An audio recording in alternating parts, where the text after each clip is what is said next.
नमस्कार। रात के 8 बज चुके हैं और वक्त हो गया है हमारे खास बुलेटिन बांसवाड़ा पत्रिका का। आप देख रहे हैं बीबीसी राजस्थान और मैं हूं आपके साथ ईशा सिंह। चलिए शुरुआत करते हैं आज की सबसे बड़ी खबरों से। डालते एक नजर आज की सुर्खियों पर। पुलिस ने किया व्यापारी की हत्या का खुलासा, साथ ही व्यापारी ने ही लसाड़ा पुल से दिया था धक्का। बांसवाड़ा की सड़कों पर चलना शहरवासियों के लिए रोज का दर्द। प्रशासन के निर्देश के बाद भी ठेकेदारों की मनमानी और घटिया काम। पुलिस कल्याण समिति जिला बांसवाड़ा का गठन, रंजीत सिंह बने अध्यक्ष, नारायण लाल उपाध्यक्ष बनाए गए। डूंगरपुर में कांग्रेस का वोट चोर गद्दी छोड़ अभियान शुरू, जिला कांग्रेस कमेटी की बैठक में हुआ मंथन। पुजारी सेवक महासंघ का महाधिवेशन खाटू श्याम जी सीकर में, बांसवाड़ा से पुजारियों का जत्था रवाना। पीएम के जन्मदिन पर भाजपा कार्यकर्ताओं ने अस्पताल में बांटे फल। डूंगरपुर भाजपा कार्यालय में रक्तदान शिविर भी लगाया। अतिवृष्टि से हुए फसल नुकसान को लेकर किसानों में छाई मायूसी। लोहारिया क्षेत्र के किसानों ने की मुआवजा दिलाने की मांग। ट्रांसफार्मर जला, बिजली गुल, 15 दिनों से ग्रामीण परेशान। कुशलगढ़ के रामगढ़ में सेवा शिविर का आयोजन, अधिकारियों की मौजूदगी में हुए लोगों के हाथों हाथ काम। एस्कॉर्ट सर्विस के नाम पर 1 करोड़ 30 लाख की ठगी वाले 11 आरोपी गिरफ्तार। डूंगरपुर में पुलिस ने चलाया ऑपरेशन साइबर हंट। गनोड़ा के दूधका ग्राम पंचायत में लगा ग्रामीण सेवा शिविर, विभिन्न विभागों ने लोगों को मौके पर दी राहत।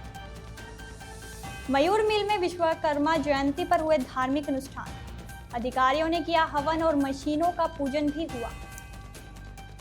प्रतापगढ़ में स्वस्थ नारी सशक्त परिवार अभियान का शुभारंभ, जिले के प्रभारी सचिव सहित कई जनप्रतिनिधि रहे मौजूद। राजस्थान के स्कूली पाठ्यक्रम से मानगढ़ धाम का पाठ हटाए जाने पर विवाद। राजकीय विद्यालय झातला की पुस्तक रत्न के लिए यत्न का विमोचन। प्रधानमंत्री नरेंद्र मोदी 45,000 करोड़ के परमाणु बिजली घर का करेंगे शिलान्यास। पीएम मोदी की जनसभा की तैयारियों को लेकर भाजपा प्रदेश अध्यक्ष ने ली बैठक। तो ये थी आज की खास सुर्खियां। अब खबरों को देखते हैं विस्तार से एक छोटे से ब्रेक के बाद। बने रहिए हमारे साथ। लियो इंटरनेशनल स्कूल बांसवाड़ा में 2025 के लिए एडमिशन्स ओपन हैं। यहाँ मिलती है एक्सपीरियंस टीचिंग फैकल्टी हर सब्जेक्ट में, जो बनाए पढ़ाई को इंटरेस्टिंग और इजी।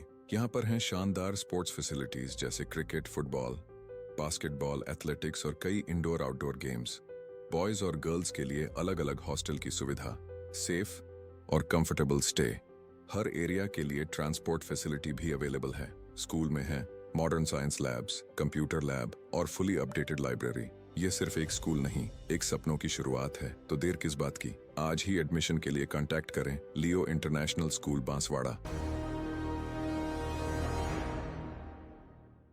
पुलिस विभाग से रिटायर हुए अधिकारियों और कर्मचारियों ने पुलिस कल्याण समिति जिला बांसवाड़ा का गठन किया। समिति के जिला अध्यक्ष मोहन सिंह चंद्रावत ने बताया कि यह समिति सामाजिक सरोकार के काम के साथ साथ रिटायर्ड पुलिस कर्मियों के हितों की रक्षा और सेवारत पुलिस कर्मियों के लिए भी काम करेगी।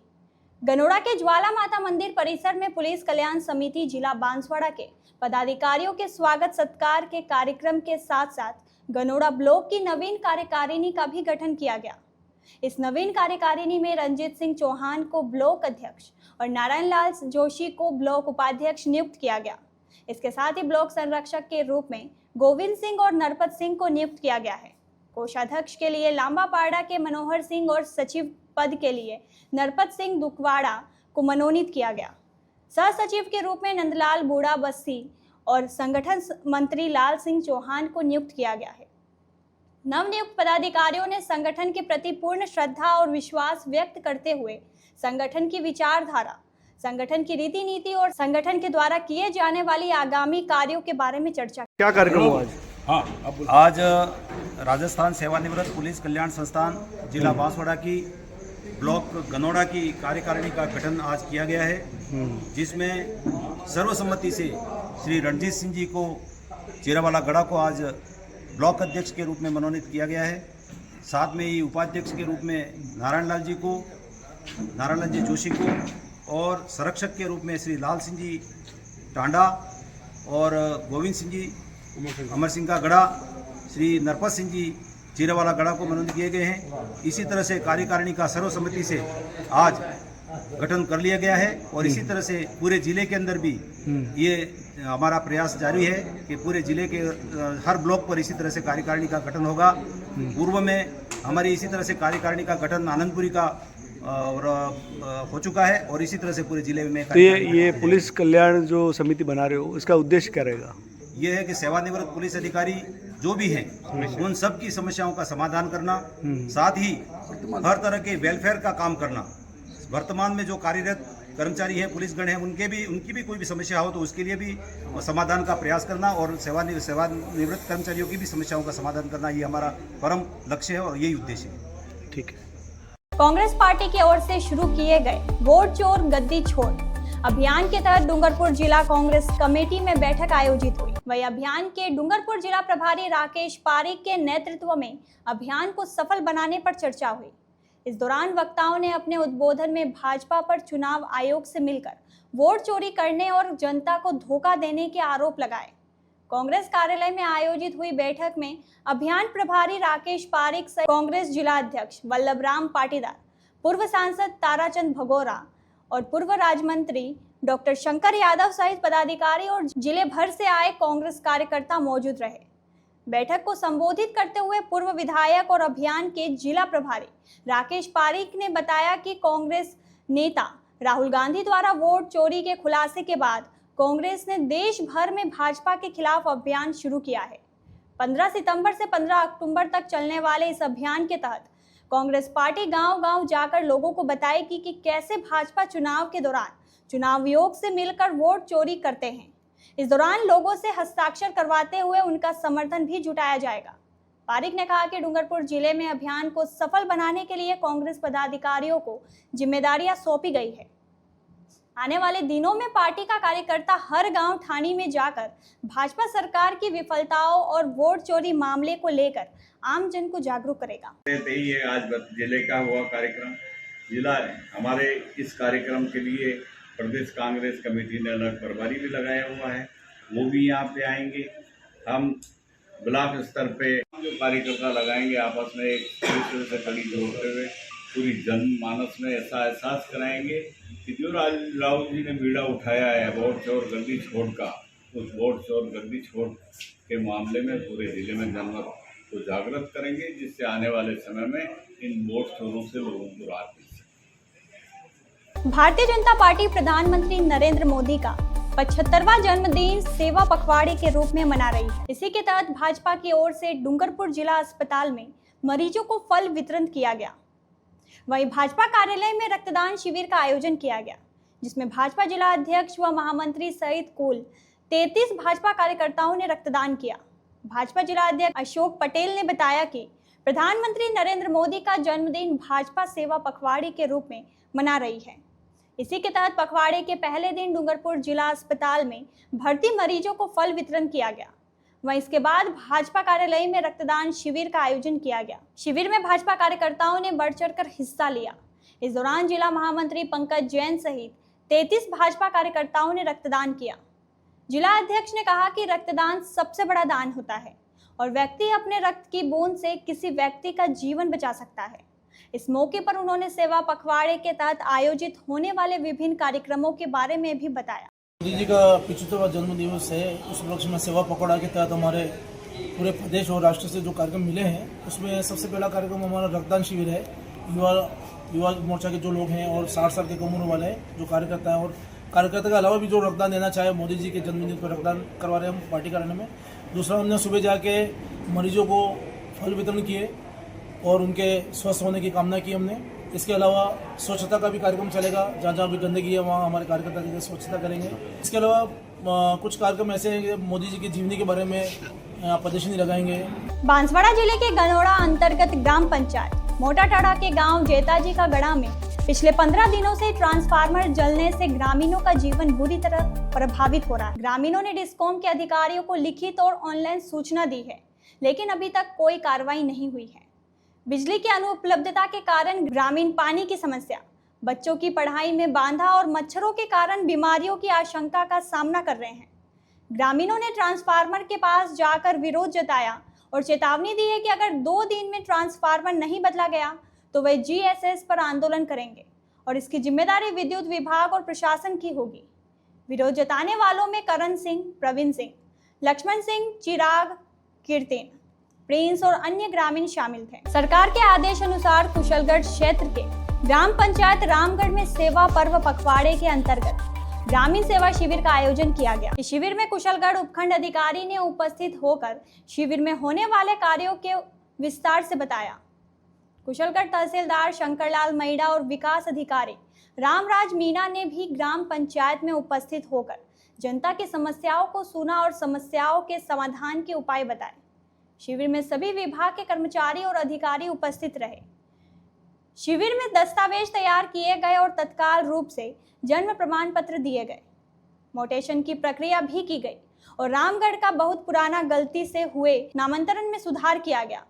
रामगढ़ सरपंच राकेश मैड़ा ने बताया कि नामांतरण संख्या 442 के तहत 108 और 107 खाता संख्या में नामांतरण एक ही परिवार का हो गया है, जिसे सुधार करके संबंधित लाभार्थियों को न्याय दिया गया। डूंगरपुर जिले में साइबर सेल दोवड़ा और आसपुर थाना पुलिस ने ऑपरेशन साइबर हंट के तहत छापेमार कार्रवाई करते हुए 11 साइबर ठगों को गिरफ्तार किया है। वहीं 2 नाबालिग को डिटेन किया गया है। आरोपियों ने एस्कॉर्ट सर्विस के नाम पर देश भर में 1 करोड़ 30 लाख रुपए से ज्यादा की ऑनलाइन ठगी की वारदातों को अंजाम दिया है। पुलिस ने आरोपियों के कब्जे से 30 मोबाइल और 49 फर्जी सिम कार्ड भी बरामद किए हैं। एसीपी मनीष कुमार ने बताया कि ऑपरेशन साइबर हंट के तहत साइबर अपराधियों के खिलाफ अभियान चलाया जा रहा है। इसके तहत साइबर सेल के कांस्टेबल हेमेंद्र सिंह को सूचना मिली कि दौड़ा थाना क्षेत्र के बोकर सेल बस स्टैंड के पीछे पहाड़ियों पर झाड़ियों की आड़ में 10 से 12 युवक मोबाइल फोन से ठगी कर रहे हैं। इस पर साइबर थाना डूंगरपुर, साइबर सेल दोवड़ा थाना और आसपुर थाना पुलिस की ज्वाइंट टीम बनाकर बोकर सेल की पहाड़ियों पर पहुंची। झाड़ियों के बीच छुपकर बैठे युवा मोबाइल से काम कर रहे थे। घेरा डालकर उन युवकों को पकड़ा गया। युवकों से पूछताछ करने पर घबरा गए। युवकों के पास कई मोबाइल मिले, जिन्हें चेक करने पर उनमें लोकेंट और दूसरे ऐप के जरिए देश भर में लोगों से ऑनलाइन ठगी का खुलासा हुआ। युवक लोगों को सोशल मीडिया के जरिए अश्लील फोटो और लड़कियां उपलब्ध करवाने के नाम पर झांसे में लेकर ऑनलाइन ठगी करते थे। पुलिस ने आरोपियों की तलाश में 30 मोबाइल और 49 फर्जी सिम कार्ड मिले। पुलिस ने आरोपी विनोद पुत्र वालेग पाटीदार निवासी खलील, भावेश पुत्र कमलजी पाटीदार निवासी खेड़ा सामोर, नीलेश पुत्र लावजी पाटीदार, कैलाश पुत्र वालेज पाटीदार, राहुल पुत्र देवेंग पाटीदार, प्रकाश पुत्र गौतम पाटीदार निवासी बड़ौदा, गजेंद्र पुत्र गौतम पाटीदार निवासी सकानी, भावेश पुत्र केवजी पाटीदार निवासी मसाणा, प्रवीण पुत्र लालजी पाटीदार निवासी बोकड़ सेल, नरेश पुत्र भूरालाल पाटीदार निवासी काठड़ी, प्रकाश पुत्र भोगजी पाटीदार निवासी सकानी को गिरफ्तार कर लिया है, जबकि 2 नाबालिग को डिटेन किया है। आरोपियों ने देश भर के कई राज्यों में लोगों को झांसा देकर 1 करोड़ 30 लाख रुपए की ठगी की है। वहीं पुलिस ने ऑपरेशन साइबर हंट के तहत 1 महीने में 24 आरोपियों को गिरफ्तार किया है। वहीं 8 नाबालिग को भी डिटेन किया है। टेक्निकल इनपुट के बेसिस पर दबिश दी गई है और 11 साइबर अपराधियों को गिरफ्तार किया गया है और 2 विधि से संघर्षरत बालकों को निरुद्ध किया गया है और सुसंगत धाराओं में आईटी एक्ट के मुकदमा दर्ज किया गया है। इसमें कुल 30 मोबाइल फ़ोन और 49 फर्जी सिम कार्ड अपराधियों से जब्त किए गए हैं। ये जो अपराधी है ये एस्कॉर्ट सर्विस के नाम पर देश भर में लोगों से फर्जीवाड़ा करते थे, उनकी ठगी करते थे और अब तक कुल मिलाकर के ये 13 लोग 1 करोड़ और 30 लाख रुपए की ठगी कर चुके थे। बांसवाड़ा पत्रिका में एक छोटा सा विराम, जल्द ही लौटते हैं कुछ और अहम खबरों के साथ। देखते रहिए BBC राजस्थान। लियो इंटरनेशनल स्कूल बांसवाड़ा में 2025 के लिए एडमिशन्स ओपन हैं। यहाँ मिलती है एक्सपीरियंस टीचिंग फैकल्टी हर सब्जेक्ट में, जो बनाए पढ़ाई को इंटरेस्टिंग और इजी। यहाँ पर हैं शानदार स्पोर्ट्स फैसिलिटीज जैसे क्रिकेट, फुटबॉल, बास्केटबॉल, एथलेटिक्स और कई इंडोर आउटडोर गेम्स। बॉयज और गर्ल्स के लिए अलग अलग हॉस्टल की सुविधा, सेफ और कंफर्टेबल स्टे। हर एरिया के लिए ट्रांसपोर्ट फैसिलिटी भी अवेलेबल है। स्कूल में है modern science labs, computer lab और फुली अपडेटेड लाइब्रेरी।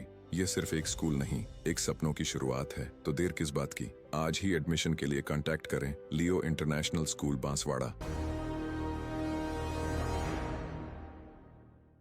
ब्रेक के बाद एक बार फिर आपका स्वागत है बांसवाड़ा पत्रिका में। बढ़ते हैं आगे की खबरों की ओर। बांसवाड़ा जिले के गनोड़ा तहसील की दूधका ग्राम पंचायत में ग्रामीण सेवा शिविर का आयोजन किया गया। इसकी अध्यक्षता सरपंच रुक्मणी देवी ने की और मुख्य अतिथि गनोड़ा तहसीलदार भूपेश डोडा रहे। शिविर में विभिन्न विभागों के अधिकारी और कर्मचारी उपस्थित रहे और आम जन की विभिन्न समस्याओं को मौके पर निपटाया गया। शिविर में राजस्व विभाग द्वारा जमीन का बंटवारा किया गया, शिक्षा विभाग द्वारा जर्जर भवनों की सूचना दी गई, कृषि विभाग द्वारा फार्मर आईडी का रजिस्ट्रेशन कार्य किया गया, ग्रामीण विकास एवं पंचायती राज विभाग द्वारा स्वामित्व आवासीय पट्टों का वितरण और जॉब कार्ड पंजीयन के काम किए गए। चिकित्सा एवं स्वास्थ्य विभाग द्वारा विभिन्न मौसमी बीमारियों की जानकारी दी गई। खाद्यान्न विभाग द्वारा आधार सीडिंग और KYC का कार्य किया गया। शिविर को संपादित करने में ग्राम पंचायत क्षेत्र के विकास अधिकारी नरेंद्र बामणिया, गिरदावर तोलाराम, पटवारी भावना, कनिष्ठ सहायक लोकेश मेहता, धनेश्वर कलाल और सीनियर स्कूल के प्रधानाचार्य प्रकाश सिंह चौहान आदि का सहयोग रहा। बांसवाड़ा के मयूर नगर लोधा में विश्वकर्मा जयंती के अवसर पर हवन पाठ और मशीनों की पूजा की गई। महाप्रबंधक लीगल एवं PR मनोज शाह ने बताया कि मुख्य यजमान बिजनेस हेड नरेश कुमार बहेड़िया और मुख्य संचालन अधिकारी शंभू कुमार शर्मा ने आचार्य निकुंज पंड्या के सानिध्य में हवन में आहुतियां दी।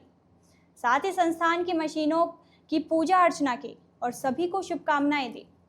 इस अवसर पर संस्था के सभी मेंटेनेंस और इंजीनियर विभाग के सहकर्मी उपस्थित रहे। इसके अलावा इंटकराज स्पिन कामगार संघ के अध्यक्ष मंगल सिंह चरपोटा और अन्य प्रतिनिधि भी उपस्थित थे। उच्च अधिकारी गोपाल लाल काबरा, क्षितिज आनंद, नरेंद्र भंडारी, ममतेश जैन और अभिमन्यु सिंह भी कार्यक्रम में शामिल हुए।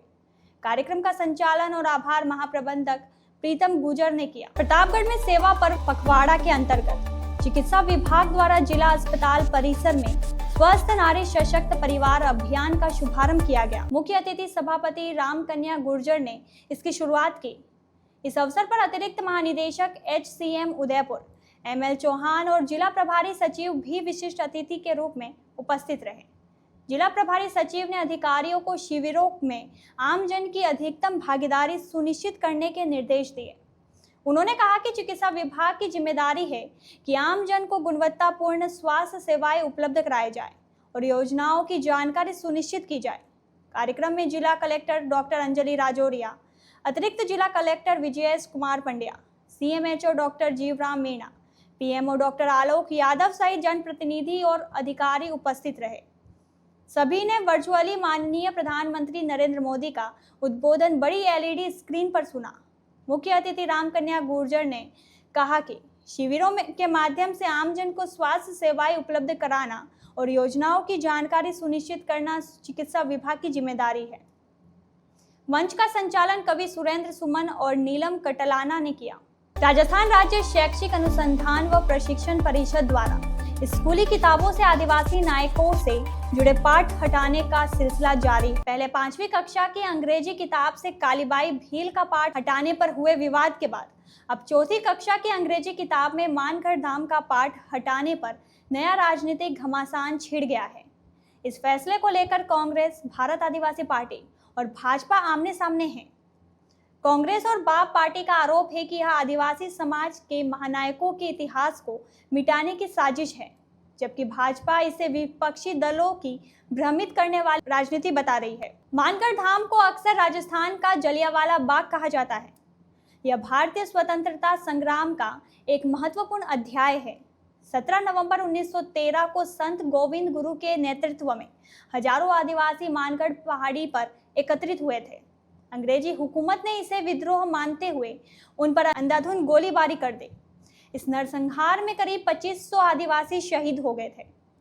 अब तक 4वीं कक्षा की अंग्रेजी किताब में मानगढ़ धाम नाम से एक 10वां पाठ पेज 88 से 96 था, जिसमें बच्चों को इस गौरवशाली इतिहास और आदिवासियों के बलिदान के बारे में पढ़ाया जाता था। लेकिन अब नई शिक्षा नीति के तहत किए गए पाठ्यक्रम में बदलाव के कारण इस पाठ को हटा दिया गया है। इससे पहले डूंगरपुर की पहली शहीद बालिका कालीबाई का पाठ भी 5वीं कक्षा से पाठ्यक्रम से हटा दिया गया था। कालीबाई ने अपने गुरु को बचाने के लिए अंग्रेजों से लोहा लिया था और इस संघर्ष में उन्होंने अपनी जान गंवा दी थी। इन दोनों घटनाओं ने आदिवासी समाज में काफी रोष पैदा किया है और वे इसे अपने इतिहास के साथ खिलवाड़ मान रहे हैं। वहीं उदयपुर सांसद मन्नालाल रावत ने कहा कि विपक्षी पार्टी आदिवासी समाज में भ्रम फैला रही है और लोगों को गुमराह कर रहे हैं, जबकि भाजपा सरकार यहाँ के नायकों को और अधिक मान सम्मान मिले इसके लिए काम कर रही है। यहाँ आपके यहाँ भ्रम भी बहुत फैलाए जा रहे हैं। एक भ्रम फैलाया जा रहा है कि मानगढ़ की उस पाठ को हटा दिया, ऐसा नहीं किया है। मेरे पास में है, मैं लेकर के आया हूँ कि वो 4वीं क्लास के बच्चे की जगह 5वीं क्लास के बच्चे को पढ़ा रहे हैं। 4वीं क्लास के बच्चा कितना समझ रखता है, कितना पढ़ पाता है, कितना गौरव कर सकता है, तो 5वीं क्लास का उससे और अच्छा कर सकेगा, उसमें लिया है। एक कालीबाई का हमने 7वीं क्लास में लिया है। तो पाठ्यक्रम तो उसी बच्चे को पढ़ाया जा रहा है और अच्छे तरीके से पढ़ाया जा रहा है, लेकिन कुछ लोग हैं भ्रम पैदा करने की कोशिश कर रहे हैं कि वो हटा दिया, जबकि हटाया नहीं है। मेरे पास में है, वो सब मैं लेकर के आया हूँ और ये देखिए, ये पाठ्यक्रम के अंदर सम्मिलित है। ये पाठ्यक्रम में सम्मिलित है, अभी नवीन पाठ्यक्रम में सम्मिलित है। अब लोग पता नहीं क्यों है ये भ्रमित करने का काम कर रहे हैं और समाज को, वातावरण को दूषित करने का काम कर रहे हैं। अरे इस देश के महापुरुषों के प्रति गर्व से हम कहते हैं, हम सम्मान करते हैं, और वो लोग जो हमारे महापुरुषों का सम्मान नहीं करते वो हम पर छीटा किसी का, ये शर्मनाक है। देखिए ऐसा है, पहले तो आपके चैनल को जय हिंद। जैसा कि आप सभी को पता है कि पहले राजस्थान सरकार ने भील कालीबाई, जो कि हमारी हमारा गौरवान्वित व्यक्ति है, हमारी एक गर्व वाली विषय है, उनका पहले तो उन्होंने पाठ हटाया। इसके बाद अभी फिर इन्होंने मानगढ़ धाम, जो कि हमारे आदिवासी समाज राजस्थान, गुजरात, मध्य प्रदेश, पूरे इंडिया के जो आदिवासी समाज के लोग हैं हमारे, उनके लिए सबसे बड़ी चीज़ हमारे लिए मानगढ़ धाम है, जहाँ पर 1500 से ज़्यादा आदिवासी शहीद हुए। अंग्रेजों ने उन्हें गोली मार कर हत्या कर दी। ये सरकार आदिवासी विरोधी सरकार है। इन्होंने पहले वीर कालीबाई का इतिहास हटाया, फिर अभी इन्होंने मानगढ़ का इतिहास हटाया। कुल मिला के इस सरकार का यही उद्देश्य है कि आदिवासियों का शोषण करना। पहले अंग्रेज थे, अभी चोर है। इन लोगों की ये मानसिकता है कि आदिवासी समाज के जितने भी इतिहास हैं उसे समाप्त कर देना। आपका नाम? अरविंद सीता डामोर, कांग्रेस सांसद प्रत्याशी, बांसवाड़ा डूंगरपुर। कई नायकों की बातें करना बहुत जरूरी है, थोड़ा ये भी जानना जरूरी है कि कक्षा 4 के बच्चों का मनोविज्ञान कैसा होता है। ये सारी बातें बहुत जरूरी है। इसमें एक तथ्य आपके सामने रख रहा हूं, कालीबाई को लेकर भ्रम फैलाया, और भ्रम फैलाने वालों में अधिकांश लोग वे हैं जो झारखंड के खूंटी जिले से विस्थापित होकर राजस्थान में आए हैं और अपना भ्रम फैला रहे हैं। उनके मित्र मंडली जो झूठ का पुलिंदा लेकर चलते हैं, उन्होंने फैलाया कालीबाई को लेकर। कालीबाई का अध्याय राजस्थान सरकार ने कक्षा 7 में सम्मिलित किया है। कक्षा 7 में मैं वो सारे फोटो आपको अभी फेसबुक पर अपलोड कर रहा हूं कि कौन सी क्लास में कौन से अध्याय में क्या लिखा हुआ है, ये सारी बातें। लेकिन बीएपी के लोग एक चोला पहनकर, एक नकाब पहनकर भ्रम फैलाने का काम करते हैं, वैसे ही जैसा कि अति वामपंथी लोग करते रहे हैं, नक्सलवादी करते रहे। नक्सलवाद के बैकग्राउंड में चर्च था, ये बात जरूर ध्यान में रखिए। अच्छा, आज एक और खबर छपी है किसी एक अखबार में, शायद वो डूंगरपुर का दैनिक भास्कर का अंक है, उसमें छपी है। उसमें भी मानगढ़ धाम को लेकर बीएपी ने भ्रम फैलाए हैं। अब मैं रख दूं, कक्षा 4 से वो अध्याय कक्षा 5 में किया है। मानगढ़ धाम का आंदोलन के बारे में 2 पेज लिखे हुए, पूरे 2 पेज, और 2 पेज पर डिटेल लिखा हुआ है। वो पढ़ के भी मैं सुना सकता हूं, लेकिन वो जब शेयर करूंगा आप सभी सोचिए कितना भ्रम फैलाते हैं। कक्षा 4 से हटके 5 में गया, क्यों गया? मानगढ़ का आंदोलन भूरेटिया नहीं मानो रे ने भूरेटिया को समझने के लिए, वो आतंकवादी जो आए थे इंग्लैंड से औपनिवेशिक सत्ता लेकर और उनके साथ चर्च था, उनको ललकार थी मानगढ़ धाम का आंदोलन, ये उसमें लिखा हुआ है। और दूसरा, मानगढ़ के आंदोलन की कहानी को कक्षा 5 में रखा गया है, कक्षा 5 में रखा गया है, बड़े बच्चे पढ़े, क्योंकि भाषा कौशलता बहुत जरूरी होता है कि अलग अलग उम्र के बच्चे कैसे विषयों को पकड़ते हैं उसको लेकर कहा जाता रहा, लेकिन मुझे लगता है ये जो इकोसिस्टम है ये इस बात को नहीं जानता। ये तो केवल अपनी छोटी कहानी सेलेक्टिव अप्रोच से कि कैसे चर्च पसंद करता है, इनके पीछे जो अवेंजिकल फोर्सेस खड़ी है वो कैसे बात करती है, वही बात इनके ध्यान में है। डिजिटल आतंक भ्रम फैलाने का एक माध्यम बना हुआ है। डिजिटल आतंक भ्रम फैलाने के साथ साथ में समाज को तोड़ने का एक तंत्र बना है। डिजिटल आतंक प्लेटफॉर्म पर कंटेंट क्रिएटर के रूप में पैसे देकर युवाओं को स्कूल और कॉलेज से बाहर निकालकर उनका जो भविष्य उसको खत्म करने का एक तंत्र बना। यह तंत्र रुकना चाहिए। राजकीय उच्च माध्यमिक विद्यालय झातला द्वारा तैयार की गई विशेष पुस्तक रत्न के लिए यत्न का विमोचन शिक्षा मंत्री मदन दिलावर के OSD सतीश गुप्ता और उदयपुर के संयुक्त निदेशक रंजना कोठारी द्वारा न्यूलुक स्कूल के सभागार में आयोजित संस्था प्रधानों की प्रशासनिक बैठक में किया गया। यह पुस्तक विशेष रूप से प्रखर 2 कार्यक्रम के संदर्भ में अध्यापन और मूल्यांकन को बेहतर बनाने के उद्देश्य से तैयार की गई है। पुस्तक निर्माण और संपादक इस महत्वपूर्ण शैक्षणिक सामग्री को विद्यालय की शिक्षिकाओं कामिनी जोशी, शहनाज परवीन और ज्योति भावसार ने मिलकर तैयार किया। पुस्तक का संपादक विद्यालय के प्रधानाचार्य अनंत जोशी ने किया, जिन्होंने इसके प्रकाशन में अहम भूमिका निभाई। इस पुस्तक का उद्देश्य शिक्षकों को छात्रों का बेहतर मूल्यांकन करने और उन्हें प्रभावी ढंग से पढ़ाने में मदद करना है। इस पहल की सराहना करते हुए OSD सतीश गुप्ता और संयुक्त निदेशक रंजना कोठारी ने कहा कि यह पुस्तक अन्य सरकारी विद्यालयों के लिए भी प्रेरणा का स्रोत बनेगी। उन्होंने शिक्षा के क्षेत्र में इस तरह के रचनात्मक प्रयासों को बढ़ावा देने पर जोर दिया। यह पुस्तक सरकारी स्कूलों में गुणवत्तापूर्ण शिक्षा सुनिश्चित करने की दिशा में एक महत्वपूर्ण कदम मानी जा रही है। बांसवाड़ा पत्रिका में एक छोटा सा विराम। जल्द ही लौटते हैं कुछ और अहम खबरों के साथ। देखते रहिए BBC राजस्थान। लियो इंटरनेशनल स्कूल बांसवाड़ा में 2025 के लिए एडमिशन्स ओपन हैं। यहाँ मिलती है एक्सपीरियंस टीचिंग फैकल्टी हर सब्जेक्ट में, जो बनाए पढ़ाई को इंटरेस्टिंग और इजी। यहाँ पर हैं शानदार स्पोर्ट्स फैसिलिटीज जैसे क्रिकेट, फुटबॉल, बास्केटबॉल, एथलेटिक्स और कई इंडोर आउटडोर गेम्स। बॉयज और गर्ल्स के लिए अलग अलग हॉस्टल की सुविधा, सेफ और कंफर्टेबल स्टे। हर एरिया के लिए ट्रांसपोर्ट फैसिलिटी भी अवेलेबल है। स्कूल में है modern science labs, computer lab और फुली अपडेटेड लाइब्रेरी। ये सिर्फ एक स्कूल नहीं, एक सपनों की शुरुआत है। तो देर किस बात की, आज ही एडमिशन के लिए कांटेक्ट करें लियो इंटरनेशनल स्कूल बांसवाड़ा। ब्रेक के बाद एक बार फिर आपका स्वागत है बांसवाड़ा पत्रिका में। बढ़ते हैं आगे की खबरों की ओर। बांसवाड़ा में दीपोत्सव और पर्यटन सीजन के बीच खराब सड़कों ने न केवल आम नागरिकों को परेशानी दी, बल्कि शहर की छवि पर भी सवाल खड़े कर दिए। BBC राजस्थान द्वारा लगातार इस मुद्दे को उठाए जाने के बाद प्रशासन ने दबाव में आकर ठेकेदारों को सड़क मरम्मत के निर्देश तो दिए, लेकिन इसमें भी गड़बड़ी साफ नजर आ रही है। 2 तरह के ठेकेदार इस काम में लगे हैं। जिन सड़कों पर गारंटी बची है वहां मरम्मत का जिम्मा पुराने ठेकेदार का है, जबकि नॉन गारंटी पैच के लिए नया टेंडर जारी होना था।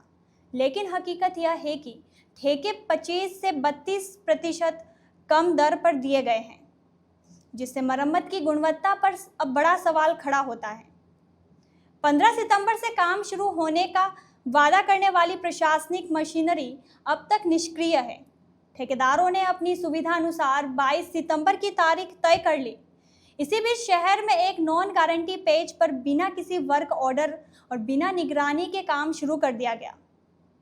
BBC राजस्थान की ग्राउंड टीम जब मौके पर पहुंची तो वहां न तो ठेकेदार का कोई प्रतिनिधि मिला और न ही कोई सुपरवाइजर। काम बेहद लापरवाही और घटिया स्तर पर किया जा रहा था।